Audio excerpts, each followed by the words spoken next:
Would have seen to it that they bear your child. तर तो म्हणाला की हो, कारण इन्सिस्ट हा सुद्धा संस्कृतीचाच एक भाग आहे, ती सगळी बंधनं, ते सगळं जे काय आहे ते. आणि सिन्स ओनली आम्ही दोघंच जण बोलत होतो, आता मी एवढ्या सगळ्या क्राऊडसमोर हे सगळं बोलते कारण तुम्हाला मी आपलंच मानते म्हणून, पण आम्ही तेव्हा दोघंच जण बोलत होतो आणि तो अत्यंत फ्रँकली मला हे सांगत होता. तर मी म्हटलं त्यात सुद्धा म्हणजे मग ते तू आईबरोबर हे सगळं केलं असतंस मूल होण्यासाठीचं का मुलीबरोबर केलं असतंस. तर तो म्हणाला आई तेव्हा मूल जन्माला घालण्याच्या वयातली असती तर दोघींबरोबर आहे. तर मी त्याला म्हटलं की आणि नंतर तो थांबला आणि मग नंतर मला म्हणाला नाही पण दोघींबरोबर नाही, मी आईच बरोबर केलं असतं. कारण सांगू का तुला की आईने मला जोखलं नसतं, माझा परफॉर्मन्स हा आईने माफ केला असता मी जर कमी पडलो असतो तर. मुलीच्या बाबतीत मला खात्री नाही, मी पुरे पडलो असतो की नाही मला माहिती नाही. आणि ह्या एका संभाषणामधनं मला हे कळून गेलं की त्या पुरुषावरती साध्या या सेक्शुअल ॲक्टमध्ये संस्कृतीने परफॉर्मन्सचं केवढं एक मोठं जबाबदारी टाकलेली आहे आणि त्या ताणाखाली तो कसा पिचत असेल. अत्यंत वस्तुनिष्ठपणे आणि आपण स्वतः बाई किंवा पुरुष नसताना या गोष्टीकडे बघत असताना मला खरोखरच वाईट वाटलं आणि नंतर मला खरोखरच बरं वाटलं की मी पुरुष नाही आणि मी बाई आहे. या गोष्टीचा मला आनंद झाला या सगळ्या आमच्या संभाषणानंतर, कारण तोच मला त्या संभाषणाच्या शेवटी असं म्हणाला की परफॉर्मन्स स्ट्रेस ही काय चीज असते हे तुला कळणार नाही मेघना. बाईला फरक पडो अथवा न पडो, आम्ही मात्र मनातल्या मनात किती वेळा आणि त्या वेळात किती वेळ याचा काउंट ठेवत असतो, विच इज व्हेरी ट्रू. आणि हे आपण स्वतःशी विचार करून बघण्याची गोष्ट आहे. ही समाजामध्ये असताना कोणासमोर आपण काय मांडतो याच्याबद्दल मी बोलत नाही आहे, प्रतिमेबद्दल मी बोलत नाही आहे. आपण स्वतःशी बोलतो की नाही आणि स्वतःशी बोलत असताना आपले ताण आपण तपासून बघतो की नाही. आणि तसे बघितल्यानंतर जर आपल्याला असं वाटलं की थोडेसे आपण जर बदललो तर हे ताण कमी होतील, तर आपण बदलण्यासाठी तयार आहोत की नाही, हाच फक्त माझा मुद्दा आहे. आणि असे जर पुरुष बदलले तर मला असं वाटतं की ते इंटरेस्टिंग होतील. माझा स्वार्थ तेवढाच आहे. एक गोष्ट अशी आहे की अनेक थिअरीज आहेत की लग्नसंस्थेच्या संदर्भातल्या, त्याच्यामधली मला स्वतःला पटणारी आणि संभवनीय वाटणारी एक थिअरी अशी आहे की अगदी सुरुवातीच्या काळामध्ये, आदिम काळामध्ये हा काही स्त्री पुरुष असा काही कमी जास्त वगैरे फरक मुळीच नव्हता. असायचं कारणच नव्हतं, कारण प्रत्येकाचा रोल हा निसर्गच ठरवत होता आणि तो रोल समानच आहे. म्हणजे त्याच्यामध्ये काही तुझी अक्कल चुलीपुढे आणि मी कोणतरी मोठा योद्धा असं काही रोल डिव्हिजनच नव्हती त्यावेळेला. त्यामुळे आदिम काळात ते सगळं छानच होतं. त्याच्यानंतर तिला मूल होतं हे लक्षात आल्यानंतर, जेव्हा सत्ता आणि संपत्ती याचा संचय मनुष्य हळूहळू हजारो वर्षांमध्ये करायला सुरुवात केली त्यांनी, त्यावेळेला त्याच्या असं लक्षात आलं की ही सत्ता मी मिळवली खरी, ही संपत्ती मी संचित केली तर खरी, पण ही माझ्या कर्तृत्वाने मी मिळवलेली, ही माझ्याच मुलांना मिळायला पाहिजे. आणि वेअर ॲज तिथपर्यंत त्याला हेही कळलं होतं की स्त्रीच्या गर्भाशयामध्ये कोणाचंही बीज रुजू शकतं आणि कोणाचंही मूल त्या बाईला होऊ शकतं. मग ते माझंच असावं ही जी भावना होती, या भावनेनुसार तिच्या गर्भाशयाचं आरक्षण झालं आणि त्यातून मग तिला घरात अडकवलं, तिला एक्सपोजच केलं नाही, तिला पर्याय पुढे ठेवलेच नाहीत. अडकली ती, घरात बंद झाली, जेर बंद झाली की हे एन्श्युअर होणार होतं. आणि म्हणून गर्भाशयाच्या आरक्षणाचा प्रोसेस म्हणजे तिथून ती लग्नसंस्था हळूहळू निर्माण झाली आणि त्यातून पुढे ही कुटुंब संस्था निर्माण झाली. आणि त्याच्यात सुद्धा स्त्रीला कुठल्याही तऱ्हेने असे रोल्स देण्यात आले की जे पूरक होते. बॅगा भरण्याचे, थोडक्यात आम्ही मैत्रिणी म्हणतो तसं की मी प्रवासाला निघणार, तू माझी बॅग भरून दे. आणि खूप आनंद पण वाटतो बायकांना. म्हणजे माझ्या कित्येक मैत्रिणी जेव्हा हे असं म्हणतात तेव्हा मी त्यांना सांगितलं की नाही, तुम्ही तुमच्या पुरुषांच्या बॅगा भरा, माझ्या बॅगेला तू हात लावायचा नाही, माझी बॅग मी भरीन.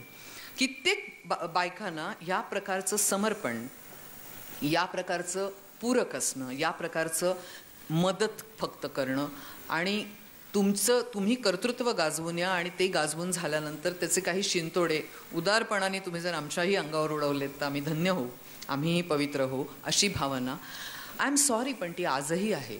आणि आपल्याला असं वाटतं की ते स्त्रीत्व, आपण त्याचं गौरवीकरण, आय एम सॉरी, कित्येक फेमिनिस्ट सुद्धा या गोष्टीचं गौरवीकरण, त्यांना असं वाटतं की स्त्री असणं म्हणजे हे, स्त्री असणं म्हणजे ममता, इथपर्यंत मी मान्य करते. स्त्री असणं म्हणजे लार्जनेस ऑफ हार्ट, हे मी मान्य करीन. परंतु स्त्री असणं म्हणजे फक्त पूरक असणं, हे मी मान्य करणार नाही. कारण हे तुम्हाला संस्कृतीने दिलेलं दान आहे. त्या संस्कृतीला तुम्ही क्वेश्चन केलं पाहिजे की हे कुठल्या काळातल्या कुठल्या बाईला का सांगण्यात आलं. या गोष्टीचा जेव्हा आपण विचार करायला लागतो त्यावेळेला मी हे करू शकणार नव्हते, मला हे करू देण्यात येणार नव्हतं, मला बंदी कोण घालत होतं, त्याच्यामध्ये कुठले वेस्टेड इंटरेस्ट होते, तो पुरुष होता का आणि तो तसा का होता. मग आपल्या असं लक्षात येतं की आयरॉनिकली इनफ ही पुरुषाची असुरक्षितता आहे जी स्त्रीच्या मार्गात आली. पुरुष वॉज इनसिक्युअर. एकतर मगाशी मी म्हटलं तसा परफॉर्मन्स स्ट्रेस, किंवा मी हिला पुरे पडेल ना, ही माझंच मूल जन्मेल ना, ही कोणाला दुसऱ्याला नाही ना धुंडणार, ही घर सोडून नाही ना जाणार, ही माझी अब्रू वेशीवर नाही ना टांगणार. पुरुषांनी सुद्धा खूप खोल आतमध्ये गेलं पाहिजे. हे काय असं आम्हाला कसली भीती वाटते, काहीतरी आपल्याला बोलतात, ठीक आहे जाऊ दे, मी लिबरल आहे त्याच्यामुळे मी ह्यांना बोलू देतो, असं पण बऱ्याच जणांना वाटतं. तर त्याच्यामुळे या सगळ्या, ती पण एक इमेजच आहे, मला असं म्हणायचं आहे, ती पण एक इमेजच आहे. मी लिबरल आहे, आहात का म्हणजे माझी अपेक्षा, तुम्ही समाजात काय दाखवता, कुठल्या व्यासपीठावर आहात आणि मी सगळ्यांना समान मानतो हे तुम्ही दाखवताय की तुम्ही प्रत्यक्षामध्ये 1 to 1 असताना काय आहात, तुम्ही घरात काय आहात, तुम्ही एकटं असताना काय विचार करता, याच्याशीच माझा संबंध आहे.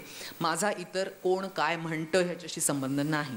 म्हणजे स्वतःच्याही बाबतीत मी इतके स्टर्न असेच निकष लावते, तर ते मी सगळ्यांच्या बाबतीमध्येच मी ती अपेक्षा करते आहे. तर त्याच्यामुळे प्रॉब्लेम हा होतो आहे की त्याच्यामुळे मुळामध्ये हे पुरुषांनी सुरू केल्यानंतर आता हा जो पुरुष आहे तो पुरुष मुळामध्ये मला स्वतःला तरी जो उमगलेला आहे तो इन्सिक्युअर आहे. आणि या आजच्या काळामध्ये स्त्री ज्या प्रमाणामध्ये बदलते आहे त्या प्रमाणात त्याची इन्सिक्युरिटी वाढते आहे आणि हीच इन्सिक्युरिटी हिंसेला तोंड देते आहे, तोंड फोडते आहे.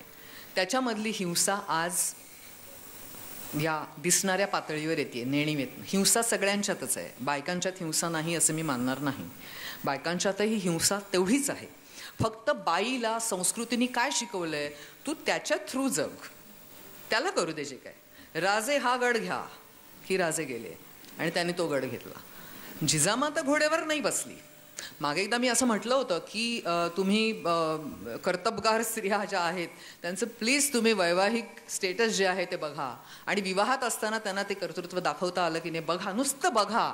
तर कितीतरी जण स्त्री पुरुष अनेक उसळून आले होते बाहेर आणि म्हणाले होते की नाही तसं काही नाही आहे वगैरे वगैरे. परंतु खरोखरच तुम्ही जर विधवा असाल, परित्यक्ता असाल, डिवोर्सी असाल, तुम्ही कुमारिका किंवा अनमॅरिड असाल तर तुम्हाला ते अधिक सोपं जातं. हे वास्तव आहे की नाही तपासा. मी काही म्हणत नाही आहे, माझे निष्कर्ष मी काढेन, पण प्रत्येकाने हे तपासण्याची गरज आहे. आणि म्हणून प्रत्येकाने लग्न मोडावं असं नाही. मला असं, मी उलट असं म्हणते, म्हणजे विद्याताईंनी मगाशी एक अत्यंत धक्कादायक विधान केलं की मी क्रांतिकारी आहे. मी अजिबात क्रांतिकारी नाही, मी उत्क्रांतिकारी आहे.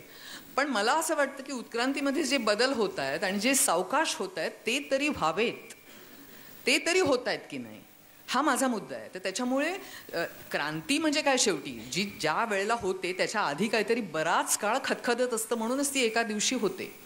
त्यामुळे क्रांतीपेक्षा सुद्धा जे काही हळूहळू होतं आहे त्याबद्दल सावध असणं, त्याबद्दल अलर्ट आणि अवेअर असणं, त्याची जाणीव असणं, हे आणि सगळ्यांना असणं ही फार महत्त्वाची गोष्ट आहे. आणि ती होते की नाही हा मुद्दा आहे. तर प्रतिमेतला जो पुरुष आहे तो आणि प्रत्यक्षातला, ह्याच्यामध्ये मला फरक जाणवलेला आहे. मला प्रत्यक्ष आयुष्यामध्ये पुरुषांना कंडिशन करता आलेलं आहे. मला प्रत्यक्ष आयुष्यामध्ये कुठल्याही तऱ्हेने कुठल्याही अत्याचाराला आणि कुठल्याही अनन्वित पुरुषाच्या ढोंगाला मी टॉलरेट केलेलं नाही आणि मला खरोखरच तसे प्रसंग आलेले नाहीत. पण तरीसुद्धा बाप या माणसानी जे काही मला दिलं ते संचित बरोबर घेऊन जेव्हा मी जगामध्ये गेले तेव्हा मी फार उंचीवर न पडले. म्हणजे मी माझ्या वडिलांशी एकदा बोलत असताना असं म्हटलं की you took me to heights. आणि जग ज्या पातळीवर आहे आणि तिथे मला जी वागणूक मिळणार आहे ती बायकांना जी स्ट्राईडमध्ये घेता येते, मान्य करता येते, ती मला येत नाही. Because I am not prepared for it. मला असं वाटतं सगळे तुझ्यासारखे आहेत, फेअर आहेत आणि ते माझी कदर जाणतात किंवा माझी प्रत्येकच माणसाची कदर जाणली जाते आणि केवळ स्त्री म्हणून तिला असं नाही केलं जात, असं माझी कल्पना आहे. आणि तुझ्यामुळे माझं एक ते स्टँडर्ड जे वाढलं त्याच्यामुळे आता माझा प्रॉब्लेम झाला. तर तो म्हणाला आय एम सॉरी. मी हे करायला हवं होतं की नाही मला माहिती नाही. म्हणजे त्यांनी ते करायला हवं होतं असं नाही, अनेकांनी ते करायला पाहिजे आहे, हा माझा मुद्दा आहे. तर जोडीदार या आणि तोच माझा बाप जोडीदार या भूमिकेमध्ये काय होता तर I am sorry to say he was not the ideal जोडीदार. म्हणजे तो माझ्या आईशी ज्या पद्धतीने वागायचा ते काही फार आदर्श होतं असं मला वाटत नाही. तो सगळ्यांसारखाच वागायचा. म्हणजे तो काही फार असा काही हिंसक किंवा तिला काही मारायचा वगैरे अशातला भाग नाही आहे. परंतु तो सगळेजण वागतात तसाच वागायचा. तो बाप म्हणून मात्र माझ्याशी वेगळा वागायचा. हा एक आजच्या काळातला बदललेला भाग मी बघते की पुरुषाच्या रोल्समधला जो बाप हा रोल आहे त्याच्यामध्ये मात्र काही पुरुष मला बदलताना जाणवत आहेत. त्याच्या मागे सुद्धा माझी मुलगी हे त्यांनी एक एक्सटेंडेड इगोचा भाग केलाय की काय. आणि म्हणून माझ्या मुलीने टक्कर दिली पाहिजे या जगाला जे पुरुष सत्ताक आहे, तिथे माझ्या मुलीने कमी नाही पडता कामा, ही भावना सुद्धा असू शकते. ही भावना का होईना ते तिला असं म्हणतात.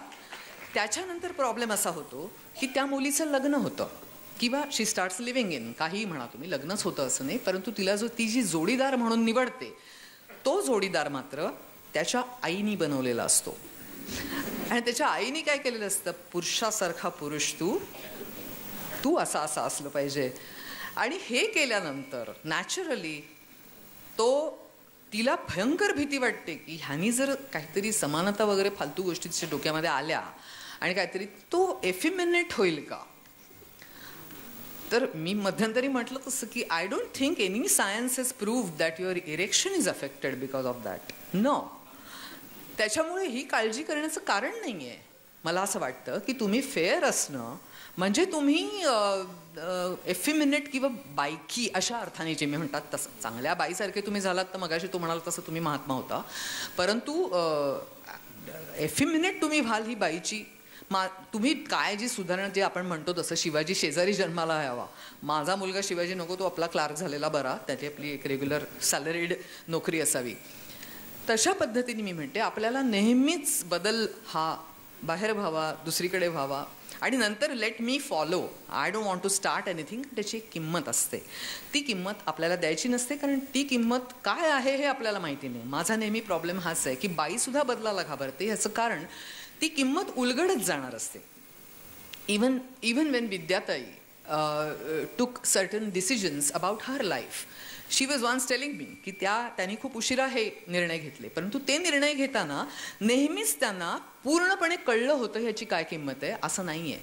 हे कुठल्याच बाईला किंवा कुठल्याच बदलणाऱ्या माणसाला, पुरुषाला नाही मी म्हणते, माणसाला, आपल्याकडे माणूस हेच पुरुषाचं सिनॉनिम म्हणून पण वापरतात, समानार्थी शब्द. माणूस म्हणजे पुरुष, म्हणजे काय बाई आहेस का माणूस आहेस असं आपल्याकडे म्हणतात. म्हणजे ही भाषा ही संस्कृतीचंच प्रॉडक्ट आहे. तर त्याच्यामुळे आपली बऱ्याच ठिकाणी संस्कृतीच ही आहे की जिथे माणूस म्हणजे पुरुष आणि नंतर एक बाई म्हणजे अशी. तर सगळ्या किमती तुम्हाला आधी कळणार नाहीत. त्यामुळे कोणीही, बाई काय आणि पुरुष काय, मला आज उमगलेला जो पुरुष आहे तो बदलाला घाबरतोय. दुसरा एक महत्त्वाचा मुद्दा मला असा मांडायचा आहे की त्यामुळे ह्या जोडीदार या रोलमधला पुरुष निरपेक्ष प्रेम करणार नाही. तो काय करतो, त्याचं विचाराचं काय झालेलं आहे, त्याला लिबरल तर असायचं किंवा त्याला इक्वल तर असायचं आहे, ते त्याला हवं असतं. पण तो काय करतो मग, आता मगाशी शफी म्हणाला तसं संरक्षण हाही त्याची एक जबाबदारी, संरक्षण मी तुला दिलं पाहिजे ही त्याची एक जबाबदारी असते. पण संरक्षण देताना तो म्हणतो पण मग सतत तुझं आयुष्य मॉनिटर मी करणार आणि त्याला तुझं ना हरकत प्रमाणपत्र माझ्याकडे पाहिजे. मी सोबत देईन पण त्या सशर्त सोबत मी देणार. त्याच्यानंतर समजा ती बाई, तिला काहीतरी स्वतःची एक आयडेंटिटी, स्वतःची एक ओळख तिची प्रस्थापित व्हायला लागली तर ही गेट्स जेलस. ना Y does he gate jealous? हा प्रत्येक बाईचा अनुभव आहे. आपल्याकडे प्रॉब्लेम हा आहे, म्हणजे मला अगदी पुन्हा पुन्हा हे सांगावं असं वाटतं की व्यवस्थेत राहून आपल्याला व्यवस्थेविषयी बोलता येत नाही. That's the thing. म्हणजे लग्न तुमचं टिकवून, मे बी ते ऑन पेपर्स टिकवलेलं असेल, पण ते टिकवलेलं असताना तुमच्या जोडीदाराचं काय होतंय, तुम्हाला 2-3 माणसं वगळता तुम्हाला बोलता येत नाही ते कुठे. तुम्हाला लग्न समारंभांमध्ये कमरेत हात घालून जावं लागतं. सासूबाई आल्या की त्यांचं सगळं करावं लागतं. सासरे आले की त्यांना त्यांच्यासमोर चहा घेऊन जावं लागतं बाईला, किंवा मुलीचे वडील आले की पुरुषाला काय कसं काय हे करावं लागतं. मला असं म्हणायचं आहे की हा जो आपल्याला ढोंग करावं लागणं हा जो प्रकार आहे, तिथे नुसतंच ते ढोंग म्हणून नाही आहे, तिथे एक हिंसा निर्माण होते आहे. हा माझ्या कन्सर्नचा भाग आहे. ती हिंसा जी आहे त्याची जी वेगवेगळी कारणं आहेत, त्याच्यामध्ये एक कारण महत्त्वाचं डिस्पॅरिटी हे आहे, विषमता हे आहे की जिथे दिल्ली गँगरेपचा सुद्धा मगाशी उल्लेख झाला. दिल्ली गँगरेप हा प्रातिनिधिक रेप मी मानत नाही, कारण तिथे सेक्शुअल ॲक्ट नव्हती, तिथे हिंसेची ॲक्ट होती. आणि हिंसा अशासाठी होती की तुला का मिळतंय, तू का स्वतंत्र आहेस बाई असून, तुला नोकरी आहे, तू तुझ्या मित्राबरोबर जाऊन तू आरामात घरी 9 वाजता कशी जाऊ शकतेस आणि मी का नाही. म्हणजे आर्थिक, सामाजिक, सांस्कृतिक, धार्मिक सर्व प्रकारच्या विषमतांमध्ये हिंसेचं बीज आहे. आणि हा गँगरेप हा त्या हिंसेचा एक द्योतक आहे. तिथे सेक्शुअल ड्राईव्ह किती होती हे मला माहिती नाही, तिथे तुला का आणि मला का नाही. आणि ही असूया अत्यंत समर्थनीय आहे. आणि आपण जेवढी ती वाढू देणार आहोत दरी, तितकं आपण त्या हिंसेला खतपाणी घालणार आहोत. त्याच्याबद्दल आपण अलर्ट झालं पाहिजे रे, असं नाही आहे ते. आता खरोखरच आपण कड्याच्या टोकावरती उभे आहोत. तर हा जो जोडीदार आहे त्याच्याबद्दल मला हे प्रॉब्लेम्स आहेत की तो असुरक्षित आहे आणि त्याच्यामध्ये असूया आहे असं मला वाटतं. दुसरी एक महत्त्वाची गोष्ट, एक एक्स्ट्रा मॅरिटल अफेअर्स या एका मुद्द्यावरती, म्हणजे लोकांनी मला कितीही मोनोटोनस म्हणू दे, मला त्या मुद्द्यावरती बोलायचंच आहे. ही आज छुपेपणाने 90% चालू आहेत, ओपनली 10% चालू आहेत. I am very happy openly 10% चालू आहेत म्हणून. ती 90% कधी होतील याची मी वाट बघते. म्हणजे एक लग्नसंस्थेवरची टिप्पणी लग्न झालेल्या माणसानेच करावी, ती बाहेरच्यांनी का करावी. लग्नातल्या माणसानीच सांगावं ना की बाबा हे लग्न हे अननॅचरल वाटतंय आम्हाला आता बदललेल्या सिनारिओमध्ये. कारण बदललेल्या सिनारिओमध्ये 3 प्रकारच्या बायका अवेलेबल आहेत. अजिबात न बदललेल्या, बदलणाऱ्या आणि बदललेल्या, अशा 3 प्रकारच्या बायका अवेलेबल आहेत. वेअर ॲज पुरुष नाही आहेत अवेलेबल तसे.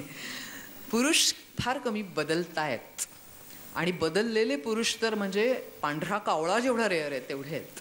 मला वाटत नाही त्याच्यापेक्षा जास्त पुरुष हे बदललेले आहेत. त्यांना जेन्युइनली बदलायचं आहे ज्यांना, असे पुरुष आहेत. Even I know some of them.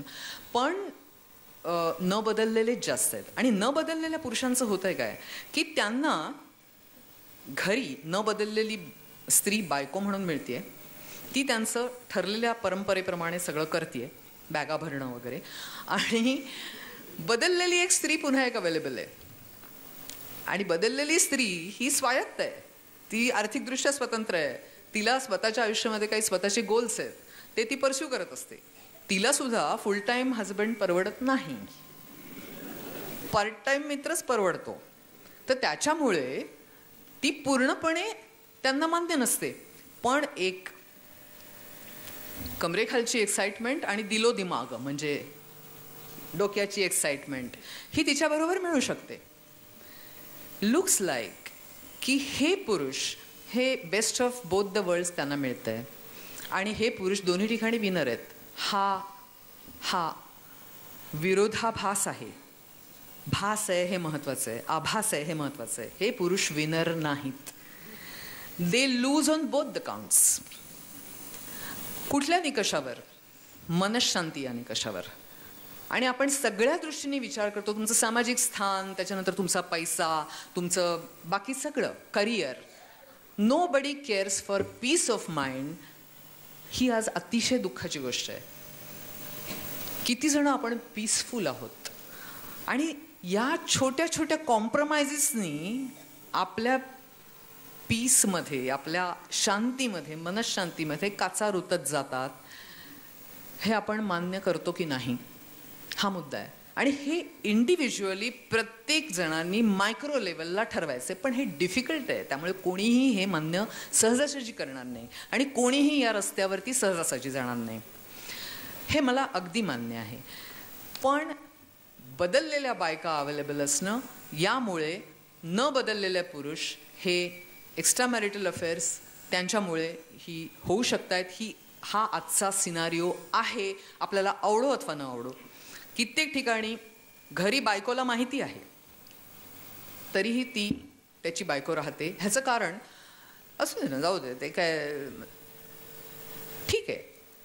हे परस्पर सामंजस्याने होत असेल तर मग त्या बदललेल्या स्त्रीला तिची डिग्निटी मिळायला पाहिजे. ती मिळते का?